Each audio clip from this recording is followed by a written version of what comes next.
नमस्कार दोस्तों, स्वागत है यूट्यूब चैनल गोकुल स्टडी में। मैं आपके साथ गौरव। और कैसे हैं आप सब? एकदम अच्छे होंगे, पढ़ाई बढ़िया चल रही होगी आपकी। और आप सोच रहे होगे ये पीछे क्या बना हुआ है। बात करने वाले हैं इसके बारे में, क्योंकि लास्ट जो पिछली वीडियो हुई थी उसमें थोड़ा सा स्किप हो गया था, आपका कट गया था, तो इसलिए आज हम बात करेंगे अग्र मस्तिष्क क्या होता है, उसके कौन से भाग होते हैं। कैसी लगी आपको पिछली वीडियो? आपने देखी होगी, नहीं देखी तो उसको वापस कंप्लीट आप देखना और कमेंट्स करके बताना। आज हम बात करने वाले हैं अग्र मस्तिष्क। लिखा है और चित्र भी मैंने आपके बना कर रखा हुआ है पहले ही, टाइम वेस्ट आपका ना हो। तो करते हैं शुरुआत। वीडियो पसंद आए तो लाइक और शेयर आप कर सकते हैं। और लाइक तो आपको करना है ना, ऐसा फ्री में वीडियो में आपको देखनी नहीं है, लाइक करना है। और शेयर भी आप कर सकते हैं, चैनल को सब्सक्राइब कर सकते हैं। इतनी बात होती है अपनी ऐड की, जो पहले हमें बतानी होती है। उसके बाद कंप्लीट बीच में हम कोई भी बात एक्स्ट्रा कोई भी बात नहीं करेंगे। ये आपको पता है, आपने पिछला वीडियो भी देखी होंगी। कोई भी एक्स्ट्रा बात नहीं होती। एक बार हम बात शुरू कर लेते हैं अपनी पढ़ाई की तो कंप्लीट हम पढ़ते ही चलते हैं, बीच में नहीं रुकना होता है। बस इसको स्किप किया हमने और चलते कंटिन्यू करते हैं हम लोग। चलो, अग्र मस्तिष्क क्या होता है उसके बारे में पढ़ना स्टार्ट करते हैं। अग्र मस्तिष्क के हमारे 3 भाग होते हैं। और 3 भाग कौन कौन से? देखो, पहला होता है घ्राण क्षेत्र। और लास्ट वीडियो में आपने देखा हो तो इसमें स्ट्रक्चर भी मैंने आपको बनवाया था, सबके अलग अलग प्रकार लिखवाए थे। तो यहाँ पर घ्राण क्षेत्र में होता है, इसका अर्थ यह है सूंघने का कार्य करता है।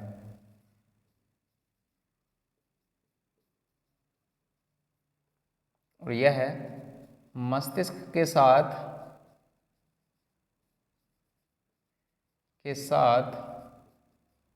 सीधा जुड़ा होता है, सीधा जुड़ा होता है।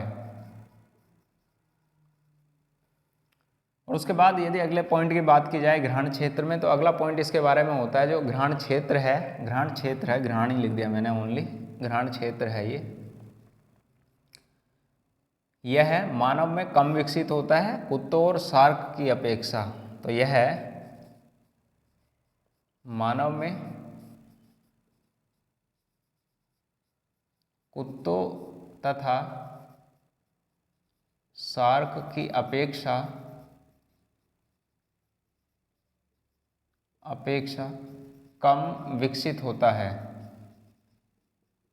कम विकसित होता है। और कम विकसित होने का मतलब यहाँ से सीधे तौर पर पता लग जाता है, जब सर्च अभियान होते हैं, सर्च अभियान चलते हैं, तो वहाँ पर किसका मोस्टली खोज अभियान के लिए किस में प्रयोग करते हैं हम? डॉग यानी कुत्तों का प्रयोग करते हैं। तो उनका ओलिफैक्टरी लोब क्या होता है या बड़ा होता है, इस कारण से किसका प्रयोग करते हैं हम? डॉग का या फिर कुत्तों का प्रयोग करते हैं। नेक्स्ट बात आती है, अगला पॉइंट हमारा अग्र मस्तिष्क के भाग में सेरिब्रम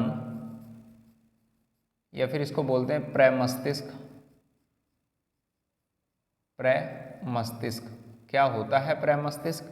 तो सबसे पहला पॉइंट और बढ़िया, मानव मस्तिष्क का सबसे बड़ा भाग कौन सा होता है? तो वहाँ आंसर होगा आपका सेरेब्रम सबसे बड़ा होता है। यह है मानव मस्तिष्क का सबसे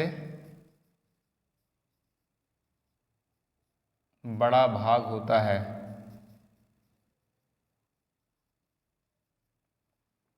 यह मानव मस्तिष्क का सबसे बड़ा भाग होता है। और कितना होता है? कुल मस्तिष्क का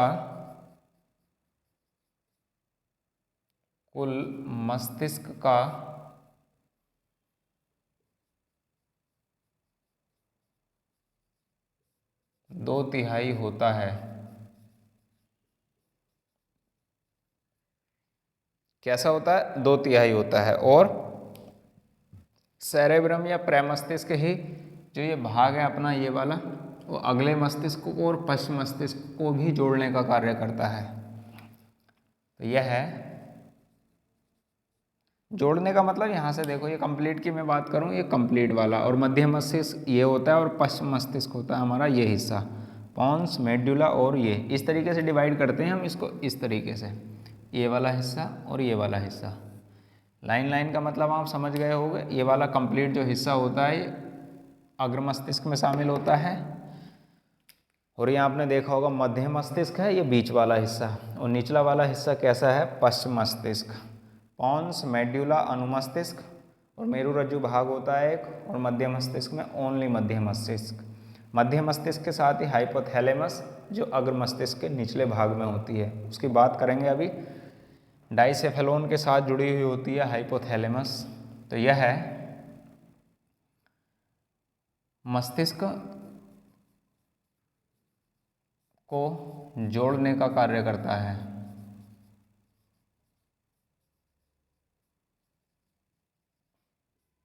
जोड़ने का कार्य करता है। जोड़ने का मतलब सीधे तौर पर आप समझ ही सकते हो, अगला और उसके बाद ये कंप्लीट हिस्सा जोड़ने का कार्य करता है हमारा।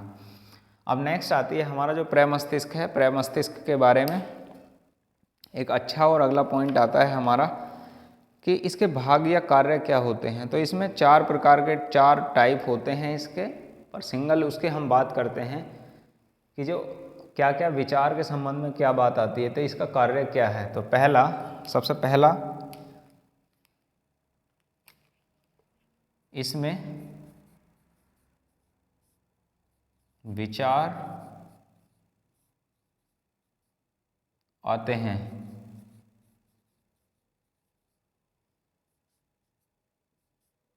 इसमें विचार आते हैं। अगले की बात की जाए तो दूसरा होता है ध्वनि को ग्रहण करके उसका प्रतिपादन करता है। कहने का मतलब है एनालाइज करता है कि क्या बोलना है और क्या हमने सुना है, उसको एनालाइज करने का कार्य नॉर्मल किसका होता है, ध्वनि को ग्रहण करने के बाद उसका प्रतिपादन करने का कार्य प्रमस्तिष्क का भाग होता है उसमें। अगला होता है ठंडा, गर्म या फिर ठंडा गर्म व दर्द का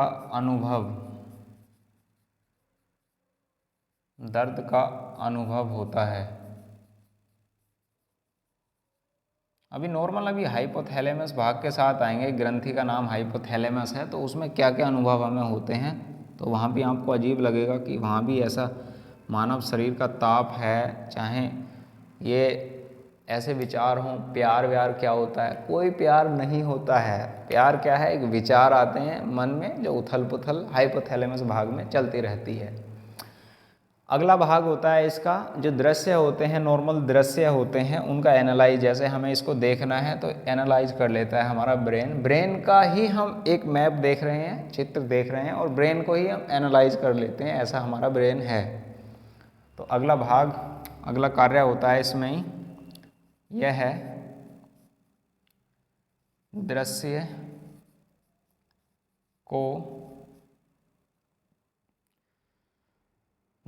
को विश्लेषित करता है या विश्लेषण करता है। दृश्य का विश्लेषण करता है। जो हमने दृश्य देखा उसका एनालाइज करने का कार्य किसका होता है, हमारा सेरेब्रम यानी प्रमस्तिष्क भाग का ही होता है। अगली बात आती है हमारी जो सेरेब्रम से तीसरा भाग होता है इसका डाईएनसीफेलोन। तीसरा भाग होता है इसका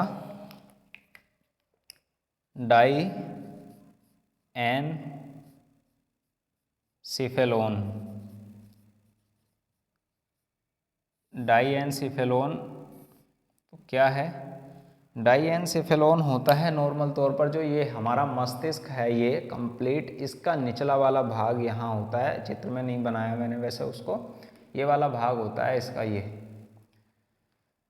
इसके निचले भाग में तो हाइपोथैलेमस होती है और जबकि ऊपर वाले भाग में होती है थैलेमस।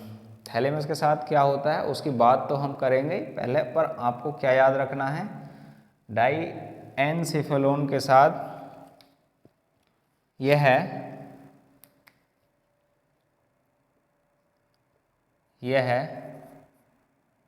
अग्र मस्तिष्क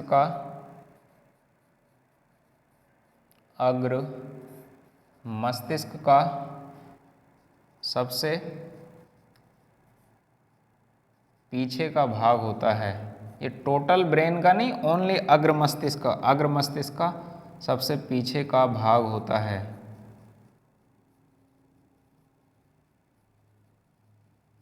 और दूसरा यदि अगले की बात की जाए तो इसका कार्य यहाँ पर होता क्या है, डाईएन्सेफेलोन, तो इसके नीचे हाइपोथैलेमस होती है। हाइपोथैलेमस होती है। हाइपोथैलेमस यहाँ पर बना हुआ है, देखो हाइपोथैलेमस ग्रंथि जिसको हम बोलते हैं ग्लैंड। हाइपोथैलेमस भाग वाला ये है, मुख्यतः ये वाला भाग होता है इसका। तो इसके नीचे हाइपोथैलेमस होती है और हाइपोथैलेमस के साथ और इसके ऊपर, इसके ऊपरी भाग में थैलेमस होती है, थैलेमस होती है, जिसमें पीनियल ग्रंथि होती है, पीनियल ग्रंथि होती है। जब ग्लैंड हम पढ़ेंगे इतना कंप्लीट बेसिक से बहुत ही बढ़िया से पढ़ने वाले हैं, ग्रंथियों को भी हम। पीनियल, शरीर की जैविक घड़ी किसे कहते हैं, ये सवाल पूछता है, शरीर की जैविक घड़ी कौन सी है, तो वहाँ पर आंसर होता है ये ग्रंथि को पूछता है। आप इसका स्क्रीनशॉट ले सकते हैं और इसका मैं बार बार ये कहता हूँ आपसे कि आप नोट्स बनाएं। ठीक है, अब हम बात करते हैं हाइपोथैलेमस की। हाइपोथैलेमस में किस तरीके से हमारे सवाल बनते हैं। स्क्रीनशॉट आपने लिया होगा, मैं हट गया था।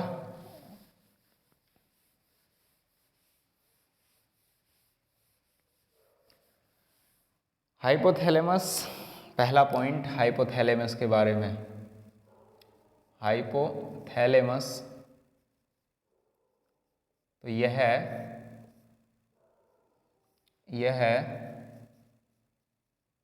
शरीर के आंतरिक ताप को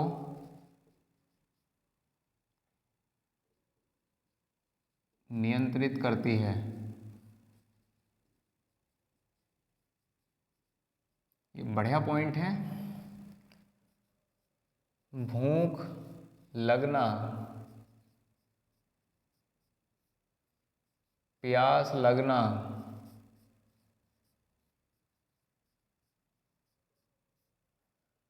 गुस्सा,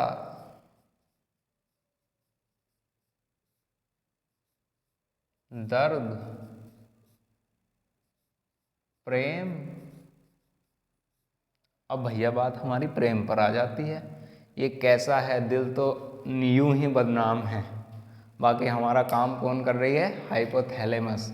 ऐसे विचार, कोई विचार प्यार व्यार नहीं होता है। प्यार क्या है, हाइपोथैलेमस में एक ऐसे आने वाले विचार जो आपको कभी एक्साइटेड कर देते हैं, उत्तेजित कर देते हैं और उसके बाद आप नॉर्मल हो जाते हैं। तो उसका मतलब है कोई भी प्यार नहीं है, वो हाइपोथैलेमस में होने वाली उथल पुथल है जिसको हम प्यार की संज्ञा देते हैं। और अगला होता है इसके संबंध में प्रेम व अभिव्यक्ति। कहना है कि उनको अभिव्यक्ति, कैसे कहें इस बात को, इस तरीके से। अगला होता है इसी के साथ, प्रेम और अभिव्यक्ति के साथ शांत रहना। शांत रहना, अरे भाई अब तो शांति हो जाओ, शांति को प्राप्त कर लो। अगला होता है नेक्स्ट, रोने का अनुभव। हालत अब भैया ख़राब हो गई है हाइपोथैलेमस वालों, जिनकी प्रेम वाली कहानी है। तो रोने का अनुभव भी तो आपको करना होगा। रोने का अनुभव, ये कौन सी, ये सारी की सारी क्रियाएं कहाँ पर होती हैं? ये हाइपोथैलेमस भाग में होती हैं, जो एक मस्तिष्क का डाईएनसेफेलोन के निचला भाग होता है, उसको हम बोलते हैं हाइपोथैलेमस। शरीर के तापमान को, आंतरिक तापमान को नियंत्रित करने के साथ साथ भूख लगना हो, चाहे प्यास लगना हो, गुस्सा होना हो भाई, दर्द हो, प्रेम हो, अभिव्यक्ति हो, शांत रहना हो और रोने का अनुभव हो, तो आसानी से आप कहाँ समझ जाएंगे कि हाइपोथैलेमस में ही है कुछ ना कुछ गड़बड़ी है आपके। प्यार नहीं है, वो हाइपोथैलेमस की गड़बड़ी है आपकी, उसको सुधारो। अगली बात आती है यहाँ पर नेक्स्ट, हाइपोथैलेमस से ये बात मैंने आपको लिखवा दी, जो अपना निचला भाग है डाईएनसेफेलोन का, वो क्या कहलाता है? हमारा थैलेमस। और इसके साथ इसके साथ ही क्या होती है? हमारी पीनियल ग्रंथि होती है। क्या होती है? पीनियल ग्रंथि।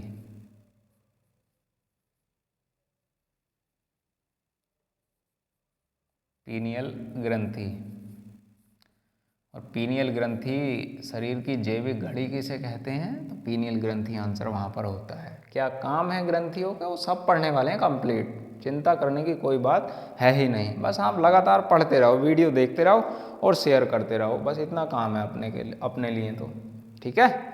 चलो मध्य मस्तिष्क की बात करते हैं। ये तो 3 भाग हुए मध्य मस्तिष्क। अब बात करते हैं मध्य मस्तिष्क के। इसका स्क्रीनशॉट आप ले सकते हैं हाइपोथैलेमस भाग का, नीचे का तो आपने लिखा होगा, पहले के साथ स्क्रीनशॉट लिया होगा। मध्य मस्तिष्क का मुख्यतः कार्य क्या है? मध्य मस्तिष्क का बहुत आसानी से समझ लेना है, इसका कार्य है, सबसे पहला यह है अग्र मस्तिष्क तथा पश्च मस्तिष्क को जोड़ने का कार्य करता है। जोड़ने का कार्य करता है। ये बहुत बढ़िया पॉइंट है इसके बारे में, मध्य मस्तिष्क का। अगला पॉइंट होता है यह आँख की पेशियों का, यह है आँख की पेशियों का नियंत्रण करता है।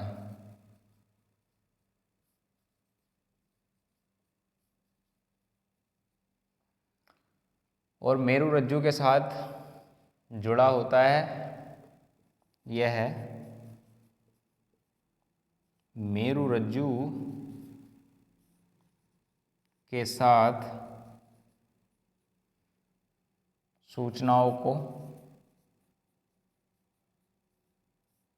प्रेषित करता है, यानी भेजता है, प्रेषित करता है, ठीक है। ये मध्य मस्तिष्क काम होता है। अब इतनी देर से हम पढ़ रहे हैं, पहले भी हमने पढ़ा, पिछली वीडियो अपने कम बात की थी। अब मुझे आप लोग ये बताओ, जो सूचनाएं जाती हैं वो किस रूप में जाती हैं?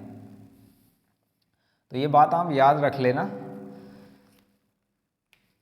विद्युत आवेग, यहाँ पर विद्युत आवेग के रूप में सूचनाओं का आदान प्रदान होता है। सूचनाओं का आदान प्रदान होता है।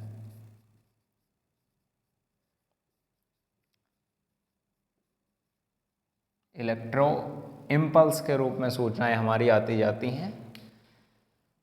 तो अब हम बात करते हैं, इसका स्क्रीनशॉट आप ले लो, और अब हम बात करते हैं पश्च मस्तिष्क, यानी मानव का पश्च मस्तिष्क क्या है और इसका कार्य क्या है, किस तरीके से सवाल बनते हैं उनके बारे में। तो अब ध्यान से आपको देखना है पश्च मस्तिष्क, इसको हम हटा देते हैं, स्क्रीनशॉट आपने लिया होगा।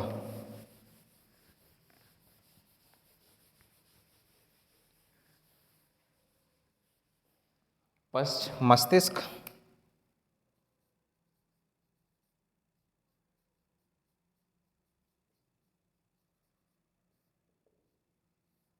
क्या है सबसे पहला पॉइंट? वही, यह है मानव मस्तिष्क का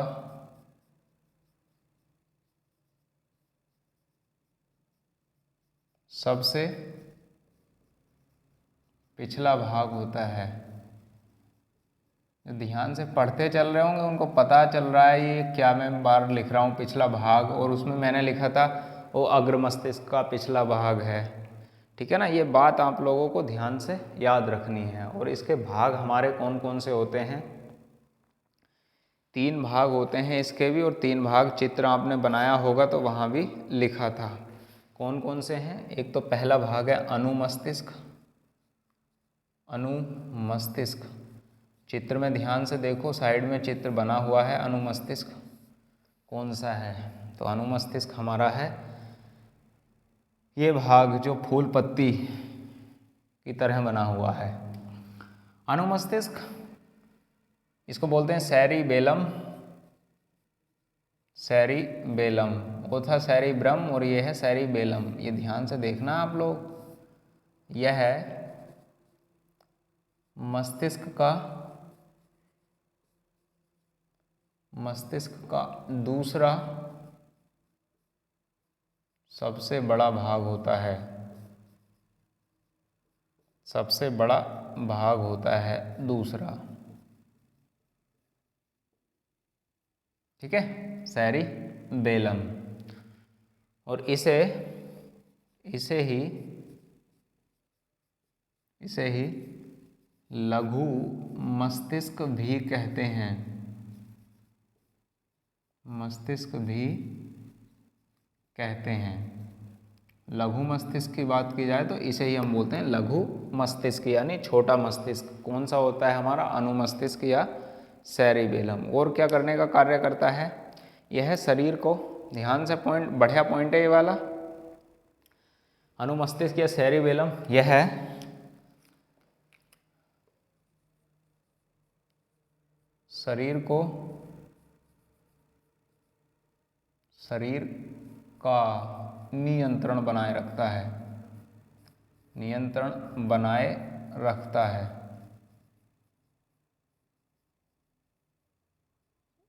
कभी कभी आपके फ्रेंड यदि पीछे से मार दिया किसी ने तो आप गुस्सा कर जाते हो। तो कहने का मतलब है जो ब्रेन का पिछला भाग होता है ना, अनुमस्तिष्क जिसको हम बोलते हैं, ये उसी भाग से मानव शरीर का संतुलन बना हुआ रहता है। तो यह शरीर का नियंत्रण बनाए रखता है। अगला पॉइंट इसके बारे में होता है संतुलन तथा ऐच्छिक पेशियों का संतुलन। मानव शरीर का नियंत्रण, यहाँ अच्छा शब्द लिखने के लिए संतुलन लिखो आप। यह शरीर का संतुलन बनाए रखता है। अगला पॉइंट है इसके बारे में, यह है ऐच्छिक पेशियों का नियंत्रण भी करता है। ऐच्छिक पेशियों की क्रियाओं का नियंत्रण करता है।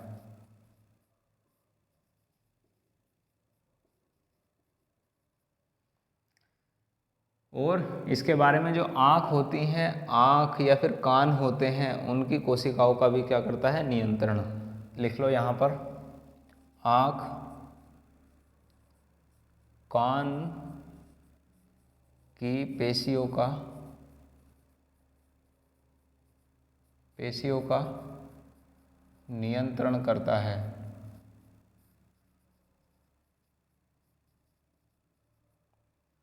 ये पॉइंट आपको याद रख लेने हैं अनुमस्तिष्क या सेरिबेलम के भाग में। अब भाग होता है हमारा इसका पोन्स का क्या कार्य होता है? तो यह श्वसन का नियंत्रित करने का कार्य करता है। पोन्स, अगला भाग है इसका पोन्स। चित्र यदि आपने बनाया है, लास्ट जो पहली वीडियो में मैंने आपको बनवाया था, तो आप आसानी से इसको पता कर सकते हैं इस पोन्स क्या है। इसका कार्य है, यह है श्वसन क्रियाओं का नियंत्रण करने का कार्य करता है।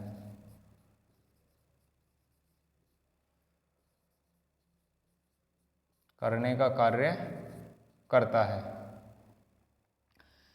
और इसके बारे में अगला पॉइंट है, यह बना हुआ किसका होता है, तो यह है पॉन्स बोरिलाई। पॉन्स बोरिलाई पेशियों का बना होता है।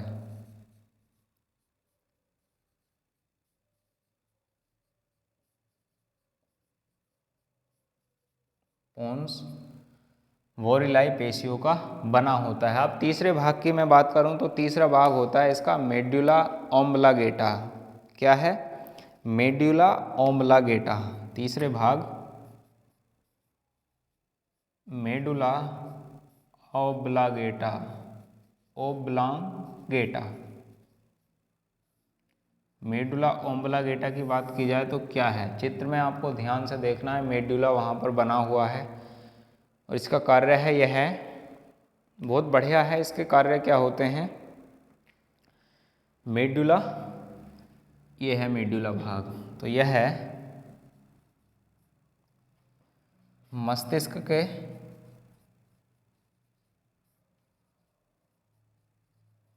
पिछले भाग से जुड़कर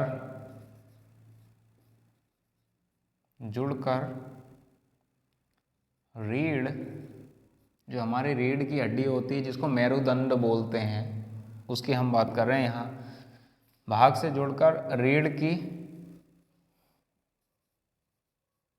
हड्डी तक, रीढ़ की हड्डी के अंतिम सिरे तक फैला रहता है। अंतिम सिरे तक फैला रहता है। और मेरुरज्जु के साथ भी कनेक्टेड होने के साथ साथ किसके साथ? रीढ़ की हड्डी के अंतिम सिरे तक फैला रहता है। अगला पॉइंट इसके बारे में होता है कि इसमें निम्नलिखित अनैच्छिक क्रियाओं के नियंत्रण केंद्र होते हैं। इसमें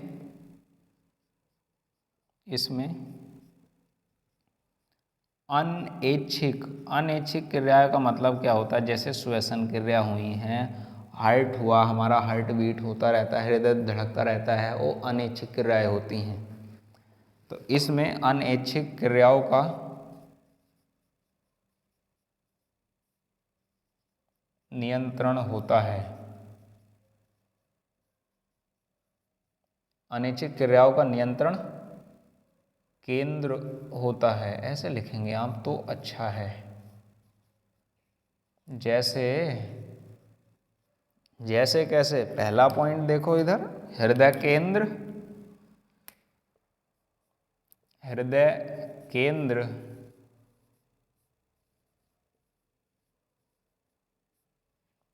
दूसरा होता है यहाँ पर श्वसन केंद्र, और थर्ड होता है हमारा, ये अच्छा नाम है आपके लिए, ध्यान से देखना क्या है, वासोमोटर। आपने सुना होगा पहली बार, मुझे तो ऐसा लगता है, वासोमोटर केंद्र। और ये इसके सामने जो लिखूंगा इसका तो आपने पहले से ही सुन रखा होगा। तो इसका मतलब है रक्त दाब का नियंत्रण। क्या है? रक्त दाब का नियंत्रण। किसका कार्य होता है? ये हमारा मेडुला ऑब्लांगेटा का कार्य होता है। अब ये बात आपको समझ में आई होगी, क्लियर हुई होगी पक्का, जो मैंने आपको बताया। और ना नोट्स बनाने हैं साथ के साथ, है ना, ऐसा नहीं करना आपको शैतानी बिल्कुल भी, एकदम पॉइंट टू पॉइंट हम पढ़ते चल रहे हैं इसको। अब हम बात करते हैं नेक्स्ट किसके बारे में? जो अगला भाग है मेरु रज्जु, जिसको हम बोलते हैं स्पाइनल कोड। मेरु रज्जु का क्या कार्य है, स्क्रीनशॉट आप इसका ले लो और फिर उसके बारे में हम बात करते हैं। लो इसका स्क्रीनशॉट में हट जाता हूँ और लिया होगा आपने इसका स्क्रीनशॉट। तो बात करते हैं हम किसके बारे में, नेक्स्ट जो हमारा मेरु रज्जु होता है। तो मेरु रज्जु के बारे में पढ़ते हैं हम अब। नहीं, स्क्रीनशॉट आपके बहुत स्क्रीनशॉट हो जाएंगे यदि आप नोट्स नहीं बनाओगे तो, क्योंकि मैं बिल्कुल कंप्लीट एकदम बेसिक से ही पढ़ा रहा हूँ आपको। ऐसा नहीं, जो भी नोट्स बना रहा हो वो बढ़िया तरीके से नोट्स बना लेना। और संपर्क आप कर सकते हैं फेसबुक ग्रुप पर भी। आप यदि आपने नोट्स बढ़िया बेहतरीन बनाए तो आपके नोट्स भी आप मुझको प्रोवाइड करा सकते हैं, ठीक है ना। मेरे पास कोई ऐसा स्पेशल नोट्स कुछ नहीं है, ये तो बस अपना कंटिन्यू चलता ही रहता है। वैसे तो आप नोट्स बनाओगे तो मुझे भी आप लोग दे सकते हैं। बढ़िया राइटिंग, एकदम सुंदर राइटिंग होनी चाहिए आपकी, ये शर्त है, ध्यान से आप समझना। चलो अब हम बात करते हैं मेरु रज्जु। मेरु रज्जु, स्पाइनल कोड। स्पाइनल कोड के बारे में बात करें तो पहला पॉइंट सबसे जानने का क्या होता है, स्पाइनल कोड के बारे में पहला पॉइंट जानना होता है, यह है 42 से 45 सेंटीमीटर लंबा होता है।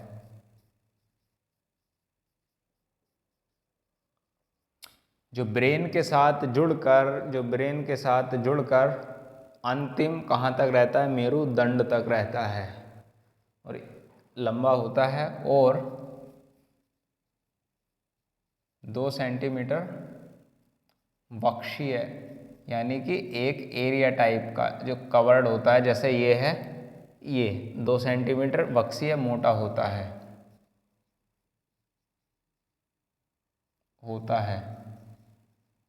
अगला पॉइंट इसके बारे में यह है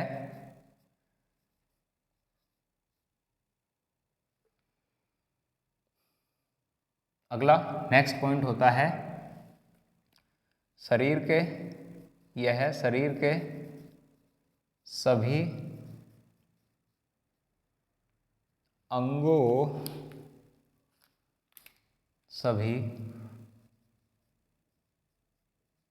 अंगों से सूचना ग्रहण करके मानव मस्तिष्क तक ले जाता है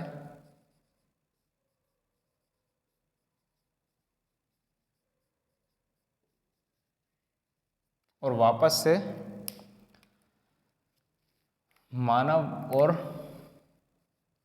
मानव मस्तिष्क की प्रतिक्रिया को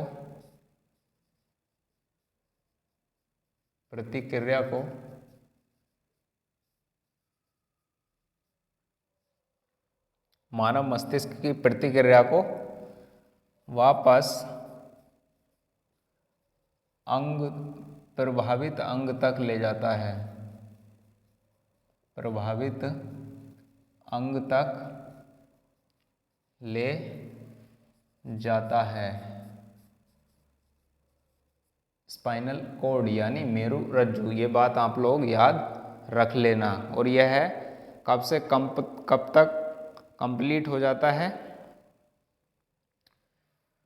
तो इसमें लिखा ना सूचना ग्रहण करके। और अगला पॉइंट इसके बारे में यह है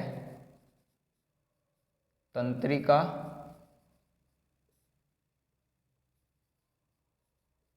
कोशिका तथा विभिन्न अंगों के साथ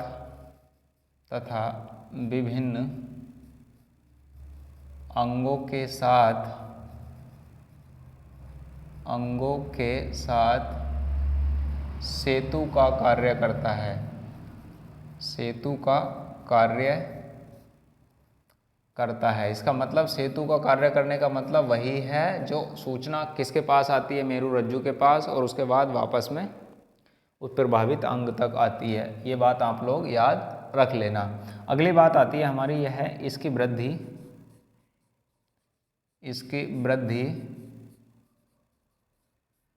4 से 5 वर्ष की आयु में पूर्ण हो जाती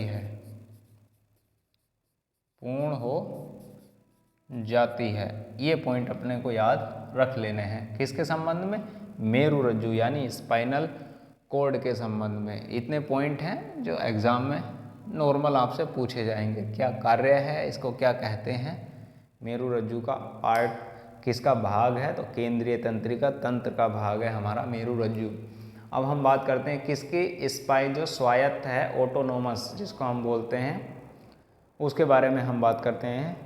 क्या होता है हमारा नेक्स्ट, इससे अगला जो पॉइंट था, क्योंकि अभी हमने केंद्रीय तंत्रिका तंत्र पढ़ा है और दूसरा पॉइंट हमारा अगला होता है उसका परिधीय तंत्रिका तंत्र। परिधीय पढ़ेंगे पहले, उसके बाद हम पढ़ेंगे दूसरा। तो परिधीय तंत्रिका तंत्र की बात की जाए तो क्या होता है, ध्यान से आपको बोर्ड पर नज़र रखनी है। आप बोर्ड का मतलब आपके लैपटॉप या फ़ोन की स्क्रीन। परिधीय तंत्रिका तंत्र, इसको बोलते हैं पेरिफेरल नर्वस सिस्टम, वहाँ पर लिखवाया है मैंने, ध्यान से आप लोग ये ध्यान दे लेना। तो परिधीय तंत्रिका तंत्र की मैं बात करूँ तो ये क्या होता है, यह मस्तिष्क से तथा मेरु रज्जु से निकलने वाली तंत्रिकाओं से मिलकर बनता है। यह मस्तिष्क से तथा मेरु रज्जु की कोशिकाओं से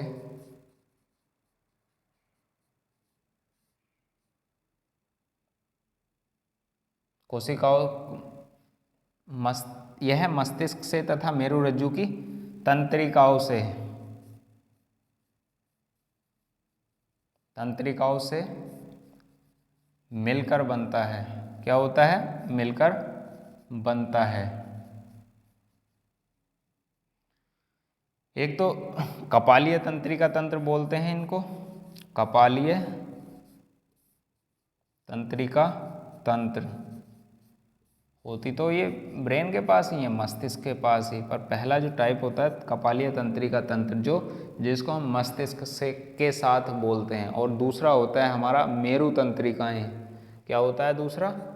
मेरु तंत्रिकाएं। मेरु तंत्रिकाएं, और यहाँ पर क्या याद रखना है आपको, इसके बारे में याद रख लेना है। यह 12 जोड़ी होती हैं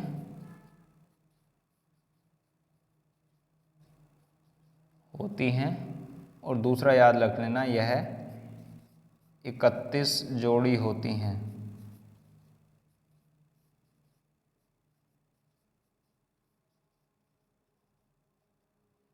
कशेरुकाएं सब क्या होती हैं, ये सब बात करेंगे हम आगे, पर तंत्रिकाओं के संबंध में 31 जोड़ी आप लोग याद रख लो। तो आप इसका स्क्रीनशॉट ले सकते हैं, फिर नेक्स्ट यानी लास्ट अपना पॉइंट हो जाता है, उसके बारे में हम बात कर लेंगे। चलो अब हम देखो स्वायत्त तंत्रिका तंत्र यानी जो लास्ट पॉइंट है अपना, उसके बारे में हम बात करते हैं। स्वायत्त तंत्रिका तंत्र होता क्या है? स्वायत्त तंत्रिका तंत्र की बात की जाए तो यह विभिन्न अंगों के साथ रुधिर का परिसंचरण किस तरीके से होता है, उसमें भी सहायक हमारा क्या होता है? स्वायत्त तंत्रिका तंत्र का कार्य होता है मेनली। तो इसकी परिभाषा या पॉइंट में लिखना हो तो लिखना है, स्वायत्त तंत्रिका तंत्र शरीर के सभी आंतरिक अंगों, तो यह है शरीर के सभी आंतरिक अंगों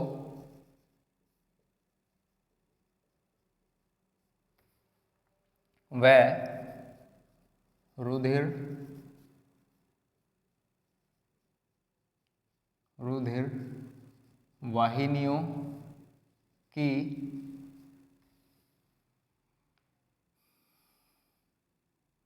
रुधिर वाहिनियों के संचालन में सहायक होता है।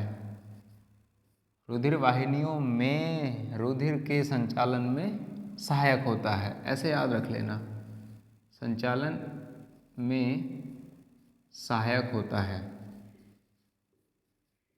ठीक है, ये पॉइंट आपको याद रख लेना है।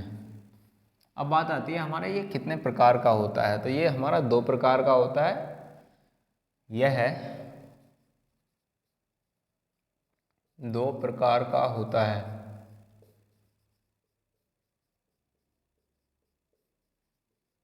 कौन सा?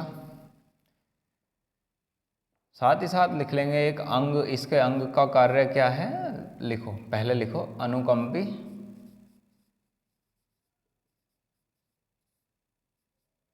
तंत्रिका तंत्र, दूसरा है परानुकंपी तंत्रिका तंत्र।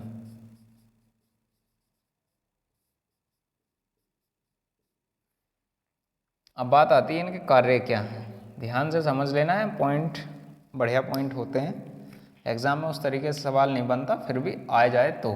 अंग, कौन सा अंग और इसका कार्य क्या करेगा, ये अनुकंपी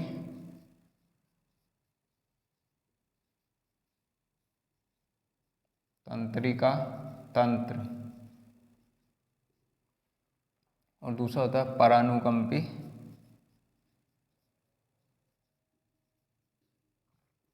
तंत्रिका तंत्र।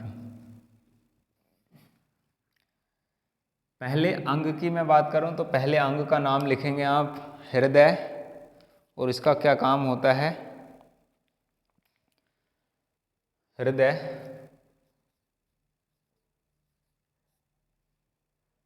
इसका स्पंदन बढ़ाना, स्पंदन बढ़ाना,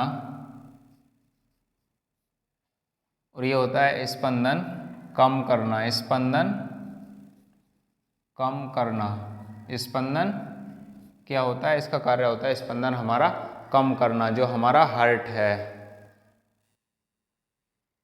ये लिख दिए हैं मैंने यहाँ पर, इनको आप नोट कर लेंगे। और कार्य क्या होता है इनके, रक्त वाहिनी संकीर्णन यानी सिकुड़ना, विस्फारण फैलना, श्वास नलिका फैलना, फिर कम सिकुड़ना, नेत्र की पुतली फैलना, नेत्र की पुतली सिकुड़ना, पाचक रस का कम करना और इसको बढ़ाना, और मूत्राशय विश्रांति रोकना और इसको संकुचन यानी कम करना, इसका मतलब है बढ़ाना। ये किसके कार्य होते हैं, स्वायत्त तंत्रिका तंत्र में। किस तरीके से नॉर्मल पूछ लिया जाता है कि अनुकंपी में हृदय में स्पंदन क्या होता है, बढ़ाना होता है या कम करना है, तो ये बात आप लोग याद रख लेना। और कैसी लगी वीडियो आपको कमेंट्स करनी है, कमेंट्स करके बताना है कैसी, एकदम ठीक है या फिर कोई और प्रॉपर चेंज करना है, क्योंकि प्रॉपर हम वीडियो लगातार अपनी चल रही हैं, तो आप इसको शेयर भी कर सकते हैं, शेयर कर देना। और फ्री में आपको वीडियो देखना है नहीं, लाइक और कमेंट्स हमेशा करनी है। आपके ग्रुप हैं, फेसबुक हैं, चाहे जहां आप कर सकते हो, क्योंकि अपने पास जो ग्रुप है मैं वहां शेयर कर सकता हूं, और आप लोग शेयर करना इसको। मिलते हैं फिर नेक्स्ट वीडियो में, थैंक यू।